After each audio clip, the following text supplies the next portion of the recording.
Let's start with a word of prayer. Heavenly Father, we are thankful for this wonderful morning, Lord. Thank you, Master, how you encourage us with your word and how we can enjoy your presence as we worship you in spirit and in truth. Help us to meditate on the word today and learn, and help us to become doers of the word. In Jesus' name we pray. Amen. So we are going to continue the series on, what is the series? A Vessel for Honor. Thank you. Just wanted to check. And all those who are online, please share the video. It's going to be an amazing series on leadership.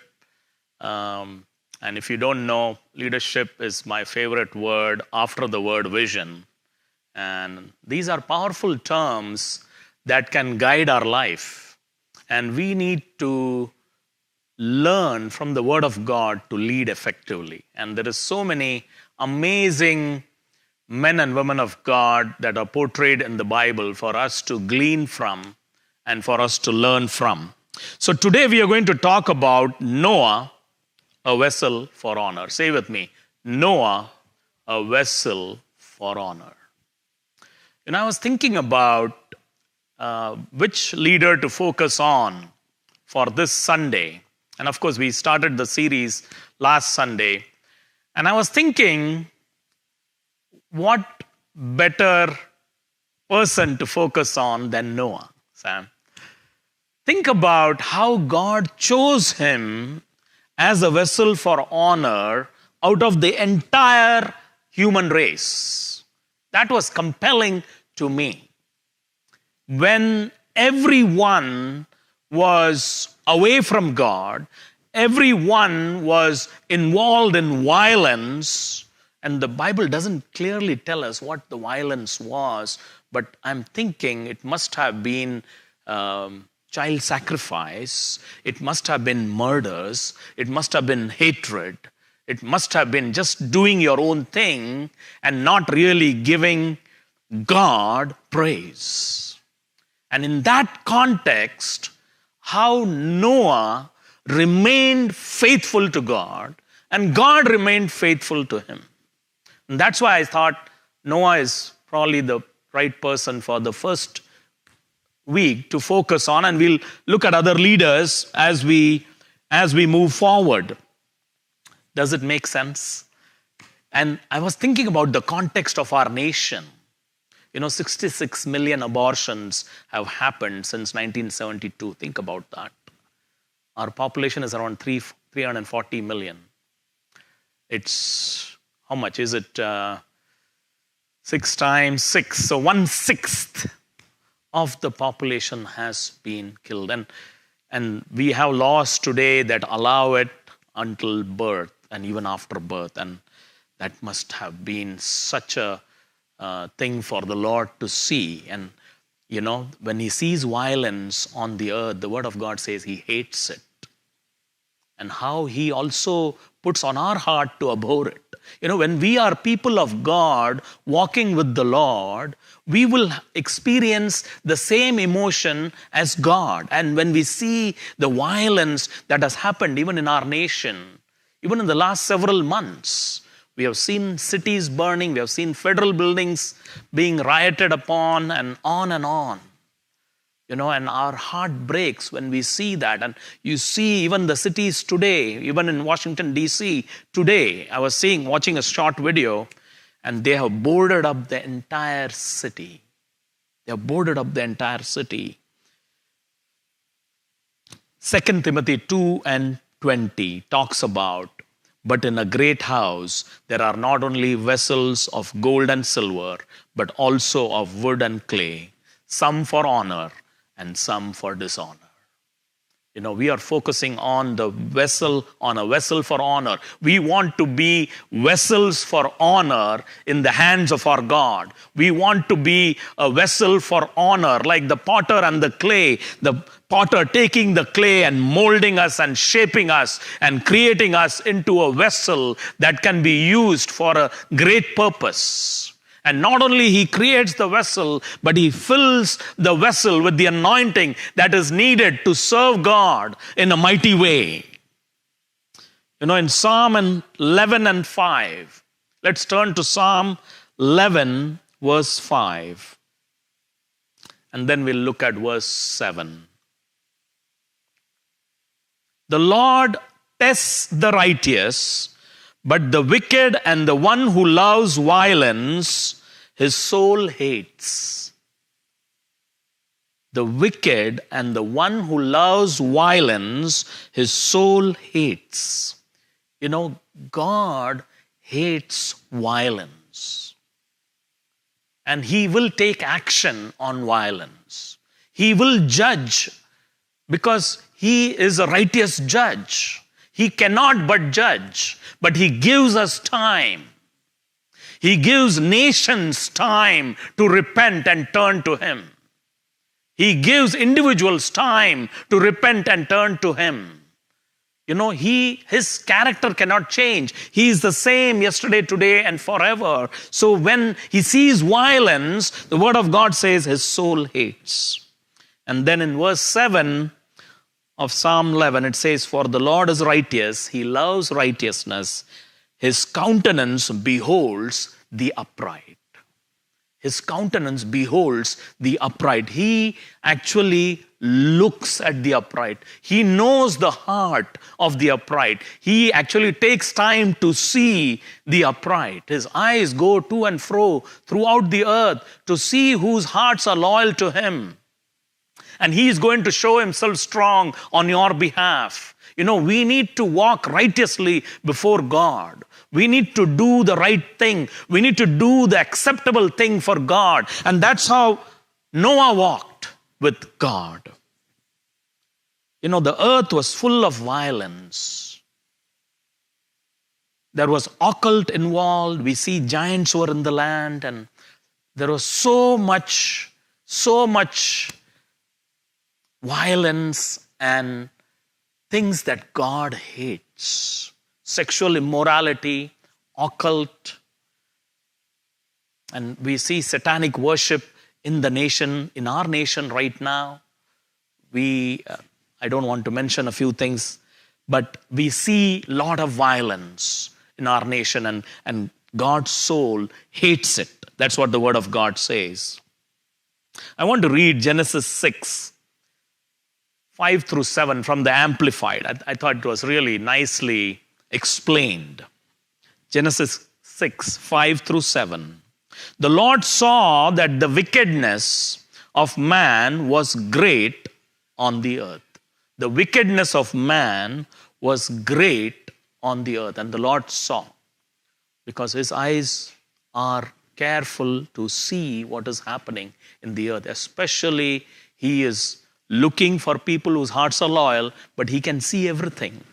He is an omniscient God, an omnipresent God, and he saw that the wickedness of man was great on the earth. And then it goes on to say, and that every imagination or intent of the thoughts of his heart were only evil continually. Just think about it for a moment. Every imagination, of course, we have thousands of thoughts. Each person, I don't remember the numbers, but it's tens of thousands of thoughts that occur to us every day. And here it's saying every imagination or intent of the thoughts of his heart were only evil continually. That is where the earth had come to. That is where the people of the earth had come to. And God took notice of that. Because he is a righteous God and he cannot see sin. He cannot see wickedness. He cannot see violence. But it was really bothering God because his soul hates violence. And then in verse 6, it says, that's probably the saddest verse in the Bible. The Lord regretted that he had made mankind on the earth. Wow. When you read that, how you feel the heart of God. He cannot see wickedness. He regretted having mankind on the earth. And he was deeply grieved in his heart. That's what the Amplified says. Deeply grieved in his heart. You know, the violence on the earth, the wickedness of man, the depravity of man, and the sins of man really grieve the heart of God. And he was deeply grieved in his heart. And that's when he said, the Lord said, I'll destroy mankind, whom I have created from the surface of the earth, not only man, but the animals and the crawling things and the birds of the air, because it deeply grieves me. You know, he regretted having made man. And then he says, and I regret that I have made them. What a God, a righteous God who cannot see sin, but he provided solution for sin. That is how our God is. You know, he's a righteous God. He wants us to walk with him. But when he saw this wickedness, he wanted to destroy the whole mankind. But the word of God goes on to say that he had grace on Noah. He had grace and favor on Noah. You know, and the word of God is amazing. It says Noah was perfect in his generations. Noah was blameless and perfect in his generation. And think about the context of the entire world at that time.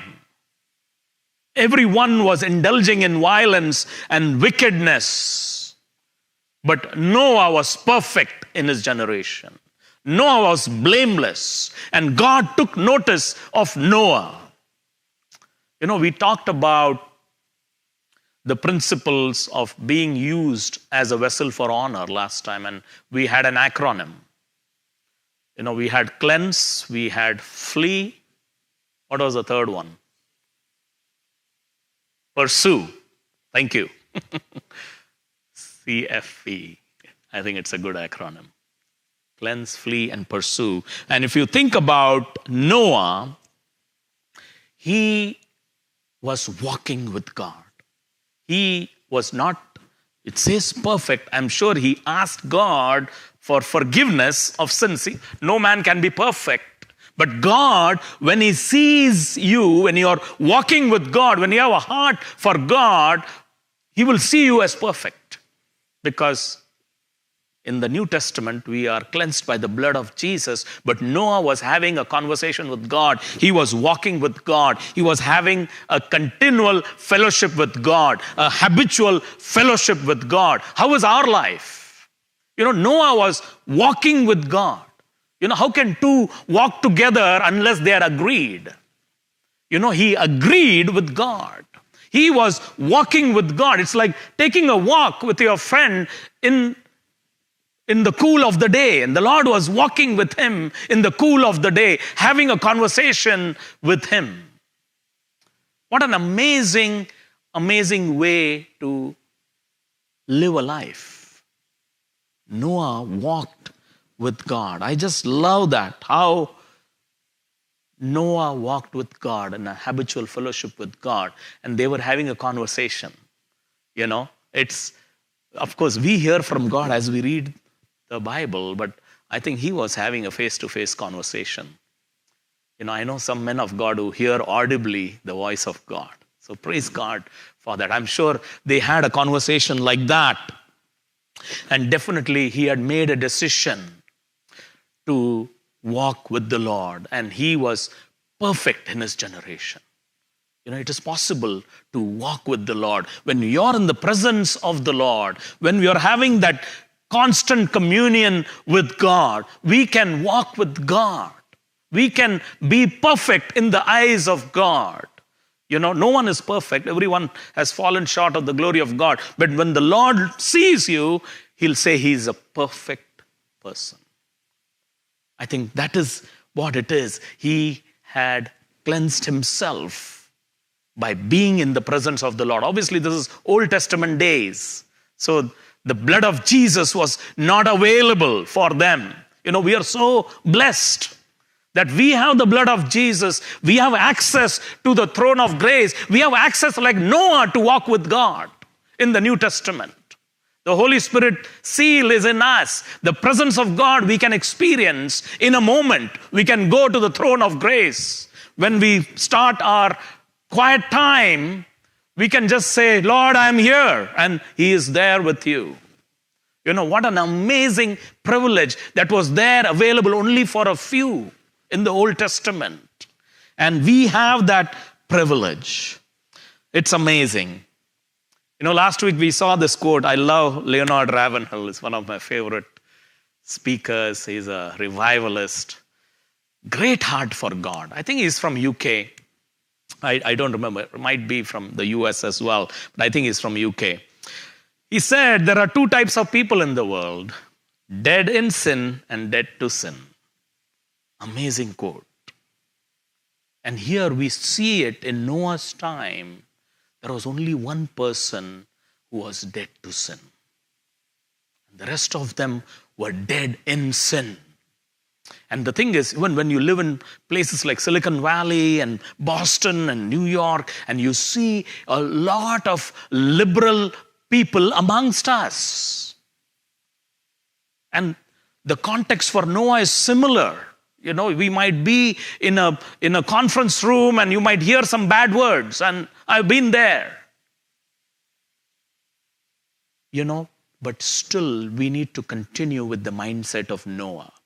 I am determined to be walking with God. I'm determined to have that habitual communion with God. I'm going to continue to do what God asked me to do, and it doesn't matter the context and the culture that we live in.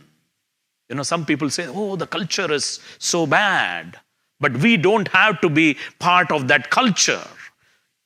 God has called us to be a person who influences that culture, not to become integrated in that culture. And that's why churches need to be so careful. You know, we need to understand what our role is. We cannot become diluted because the culture is so bad. We cannot become diluted. We cannot stop sharing the word of God. We cannot stop praying for the nation. We cannot stop preaching the word.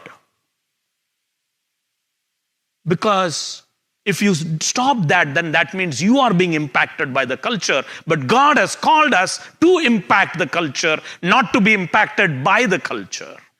And we need to think like Noah. You know, it didn't bother him a bit. You know why? Because he was walking with God. He had a habitual communion with God. He was in continual communion with God. And that's why God sees him as perfect, whereas God is really hating what is happening in the world with wickedness and depravity and violence and sexual immorality, and that he's hating, and everyone else is involved in it. And think about how we need to respond to the culture around us, how we need to respond to the people around us. We need to be like Noah. It's very powerful to think about how Noah lived in that context with great faith. You know, it's harder. It's harder. You know, because you are hearing different voices. People are even mocking you, ridiculing you for your faith. I don't know, some of you might have experienced that in the workplace, because that's where we are. Right here in Silicon Valley, with 4% of people knowing the Lord, 96% do not know the Lord.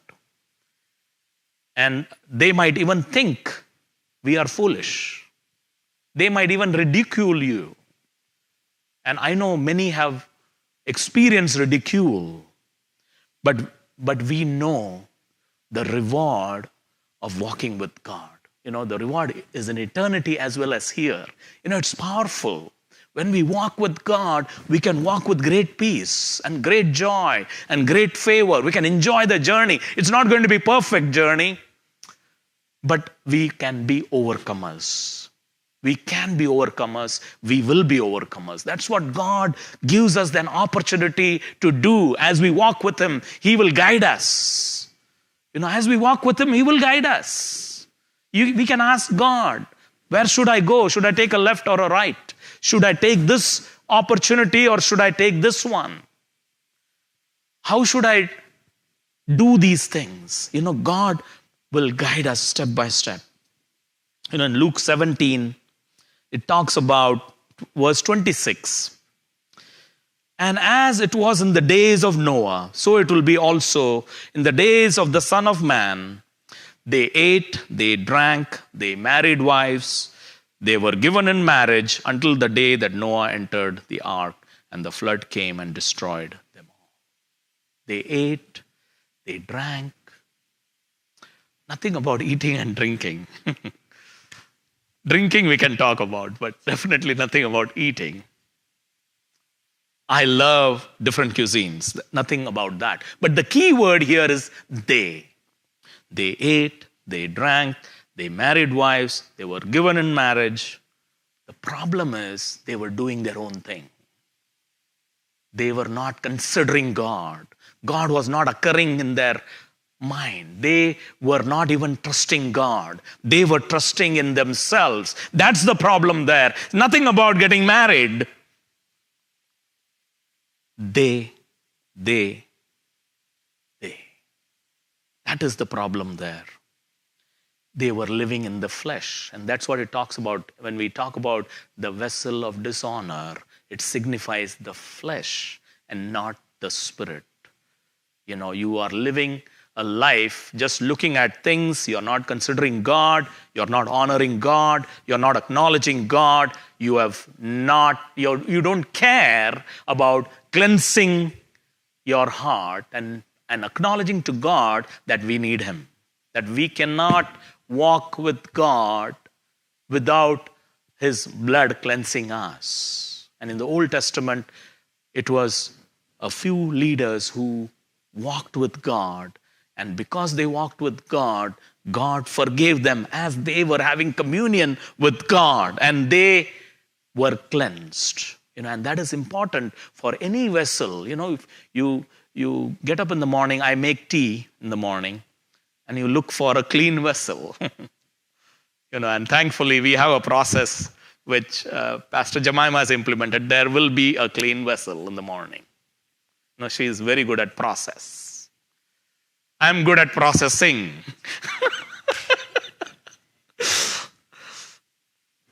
It just came to me. We have to enjoy the journey, That's what the Lord has been putting on my heart for the last couple of years. I'm sure I've mentioned it many, many times. We must enjoy the journey. We must enjoy what we do.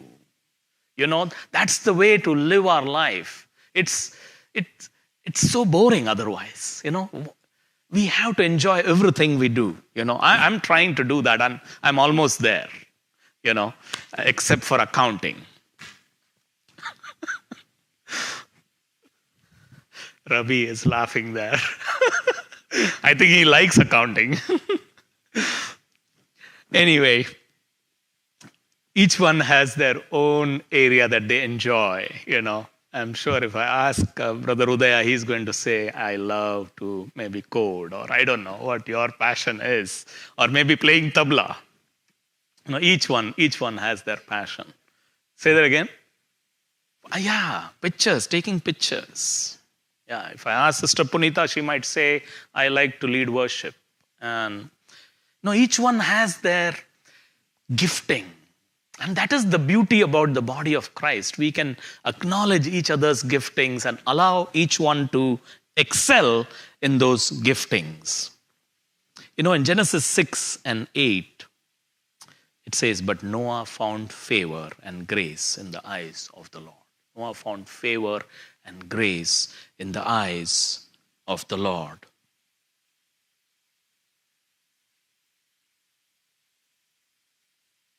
Proverbs 4 and 18, one last verse and we'll move to the next one.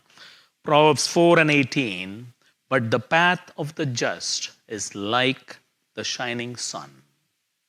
Proverbs 4 and 18, but the path of the just is like the shining sun that shines ever brighter unto the perfect day.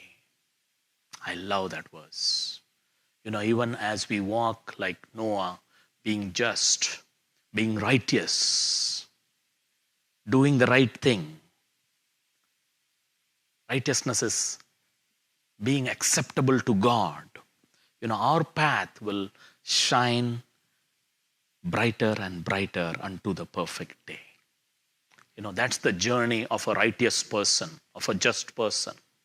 It will keep, it's never the same with our God. Each day, He is going to give us one more revelation. He is going to guide us. He is going to make our path brighter and brighter until noonday.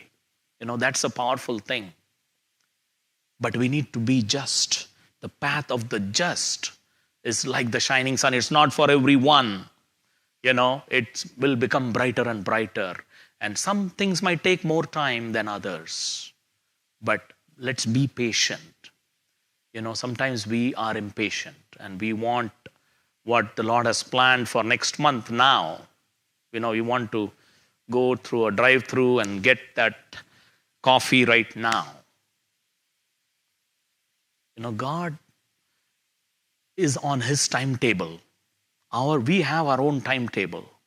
And things sometimes don't match and we are asking God, And remember Noah. And I'll share one data point which will blow you away. And maybe you've thought about it. But I was blown away when I calculated the number of days. And I'll share soon. So you'll listen. Those who are watching, hang on with that. And I promise you I'll give that number. Flee from youthful lust. The word of God says in 2 Timothy 2:22. Easy way to remember, 2:2:2:2. Flee also youthful lust. Think about Noah's situation. I'm sure he had made a decision to flee from the corruption of the world, to flee from the depravity, to flee from the sexual immorality, flee from the violence of the world. Otherwise, how would he have gotten favor and grace from God?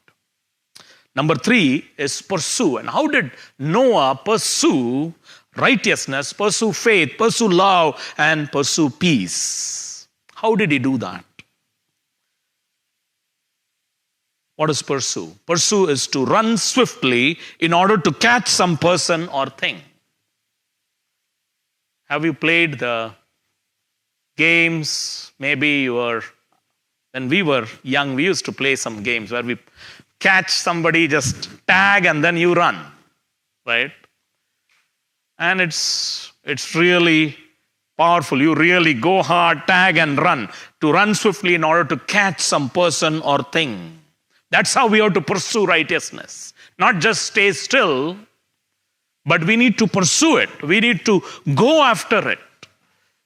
Because when we are fleeing away from youthful lusts, at that pace you pursue righteousness. That way you're going away from the sin, you're moving 180 degree in the other direction, pursuing righteousness. Instead of you flee youthful lusts and then you push yourself to pursue righteousness. So you're going far away from the youthful lusts and pursue righteousness. Righteousness is a condition acceptable to God. That's what the meaning of righteousness is. A condition acceptable to God.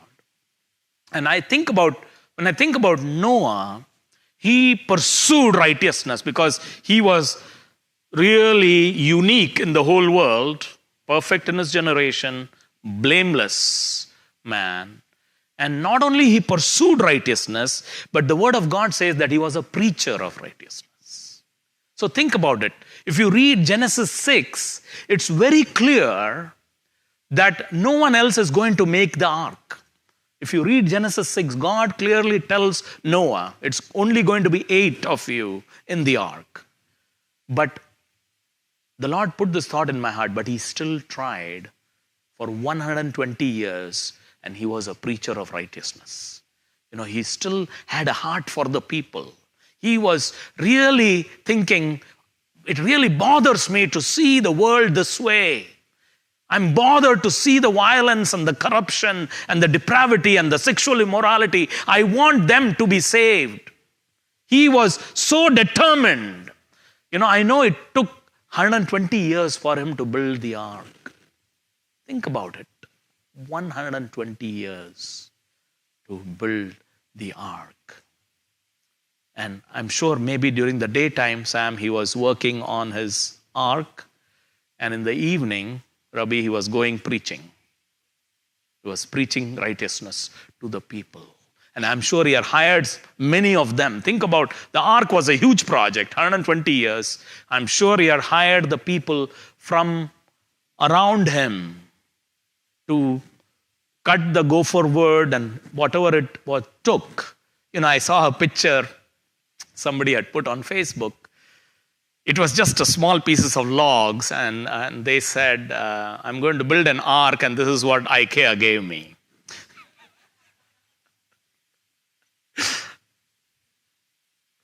It's hard to put things together. Maybe some of you are good at it.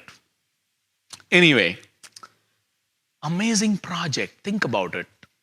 He had people hired, and maybe they would have asked him, what are you trying to do? I'm building an ark. It's 100 miles from the ocean. Why are you building an ark? No, it's going to flood. And there was no rain at that time. Water was coming as what do they call it? Fog or mist. The earth was watered with the mist and fog. There was no rain at that time. But then he was building an ark, and I'm sure many called him foolish. And they were probably laughing at him. They were ridiculing him. Noah, you must be crazy. Why are you doing this? And you're going to spend 120 years to build this. You're cutting all the gopher wood trees. It's going to cause problem in the ecosystem. I'm sure some of them would have complained, like what we hear. The weather is going to change. But they didn't heed for what God was going to do. A preacher of righteousness. That caught my attention. God had already told him it's only 8 people in the ark. But that didn't stop him. Have you seen that? Maybe you have preached the gospel to many. We have seen it, Sam. We have been doing carol outreaches for 7 years. And sometimes we feel like that. But then continue to be a preacher of righteousness. Mercy, continue to be a preacher of righteousness. Wherever we go, that's our job. Man cannot convict hearts.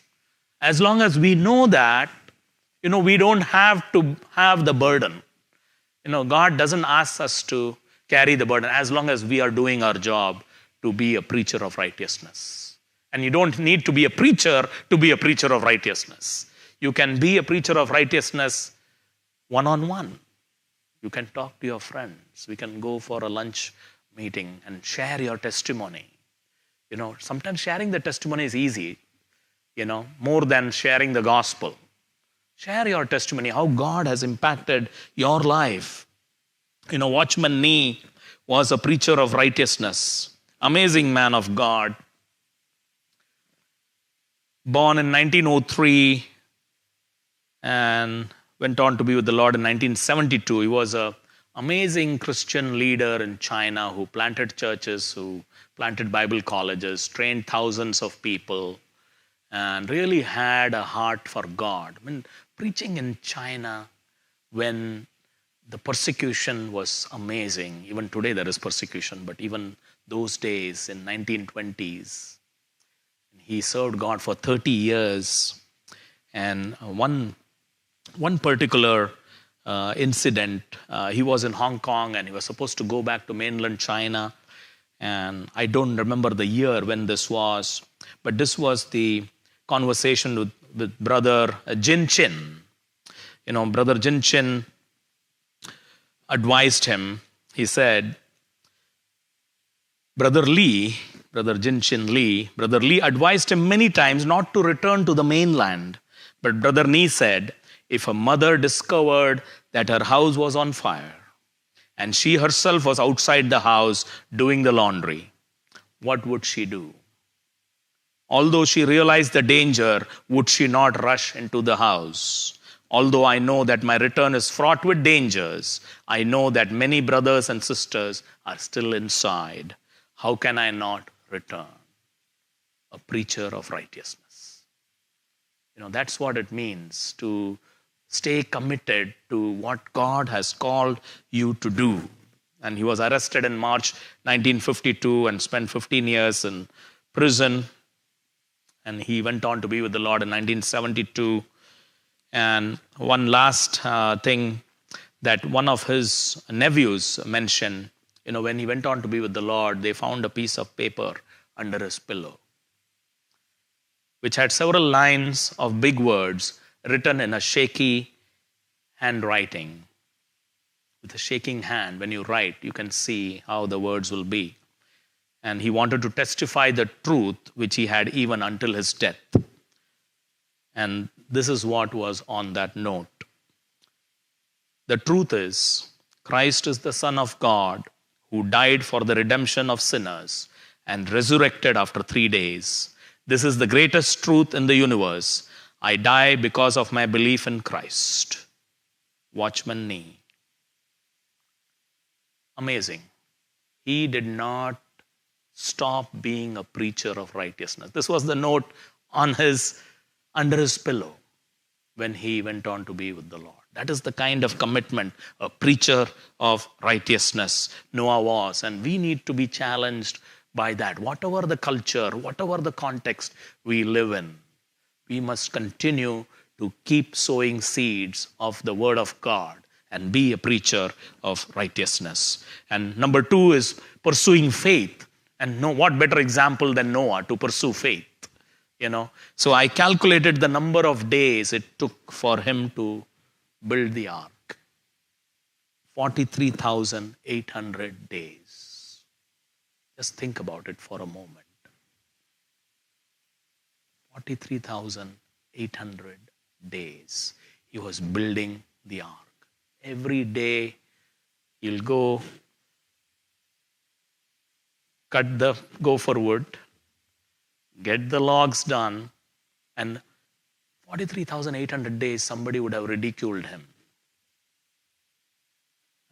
Talk about faith and pursuing faith and believing what God has given you. Sometimes we all feel tired. But then I was thinking about 43,800 days to build this ark, 450 feet long, 75 feet wide, 45 feet tall. It's not easy to do this project. He would have required a lot of resources, but he pursued God. 43,800 days. Amazing. Amazing. Sometimes we get tired in 1 year, or 2 years, or 7 years, or 8 years. It is not easy. But the Lord gives us grace to just continue, because what He has said He will do, He is faithful. And we need to understand that and just keep doing what He has asked us to do. When in the ministry world is different, business is different. Of course, we need to look at how we are moving forward, the strategy. But bottom line is, we walk by faith and not by sight. And we pursue the faith. One more story. I think this is a very interesting story. I don't want to skip it. John Wesley. It's about John Wesley. John Wesley was in America in the 1730s. And then he was returning on Jan 25th, 1736. And they say John Wesley was not saved. He came here as a preacher. Some preachers are not saved yet. So he was traveling in this ship, and an amazing storm hit. And John Wesley writes in his journal, "Storm greater, afraid." You can find John Wesley's journal in books, by the way. And I love that so we can actually go and navigate their life through their journal. Sam, it's powerful. You can see where they were. And of course, we all can relate, right? Think about a ship being tossed topsy-turvy in a very violent ocean. I think maybe I will write the same thing in my journal. I hope not. Storm greater, afraid. But the beauty was there were some Moravians in the same ship, and none of them were afraid. They were continuing with their worship service that was scheduled. They were saying, oh, there is water coming in, and the Moravians are saying, we have a worship service. We need Mercy to come and lead the worship. They did it. They were not afraid, and John Wesley was blown away. He asked them, are you not afraid? Are the children not afraid? Are your wives not afraid? Are you not afraid? They said, no, we are not afraid. He knew they were the real deal. And he actually got saved in a Moravian group in 1738. Of course, his faith was building. Moravians impacted John Wesley, and the rest is history, because John Wesley impacted so many. I think 156,000 baptisms and founded Methodism. Amazing. And of course, Moravians, the revival happened in present-day Germany, and they sent out missionaries everywhere. And that's how, John Wesley gets saved. Amazing. And of course, his mom was praying for him. Those are other stories. I want to read one last thing, and we will wrap it up. Charles Wesley, John Wesley's brother, wrote this wonderful hymn on faith based on Romans 4 and 13. Some of you might know this song. I know Pastor Jemima knows this song. Faith, mighty faith, the promise sees and looks to that alone, laughs at life's impossibilities and cries, it shall be done. That is the kind of faith we need. It laughs at life's impossibilities. Are there some things in your life that looks impossible? Laugh at it. Laugh at it. Laughs at life's impossibilities and cries, it shall be done. Let's stand up.